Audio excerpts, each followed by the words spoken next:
It's feared the African penguin could become extinct in the wild by 2035 because of overfishing, climate change and oil pollution. Now, their population has reduced by 99% in the last century. Conservationists are hoping legal action against the South African government over failure to protect the endangered species might help save them. Jenny Hill has more from the Western Cape. Theirs is a story of survival. But every year, there are fewer African penguins. Soon, there may be none at all. Life on Africa's southern tip is precarious. There are predators, seals and gulls.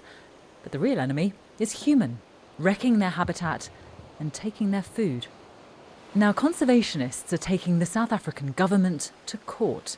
If the current rates of decline persist into the near future, we could see the extinction of the species within our lifetime by 2035. So it happens when the birds need sardines and anchovies, but the fishing industry wants them too.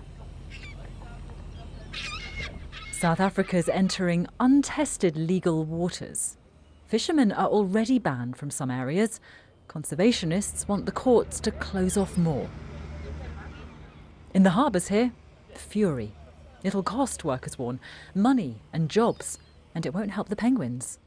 We're a fraction of the problem. Well, there's predation, seals, sharks. We've got oil and gas exploration, noise pollution. It's going to be a little bit bumpy, but... Watching the case, a man who's spent decades monitoring the wildlife here. If government, fisheries and all the NGOs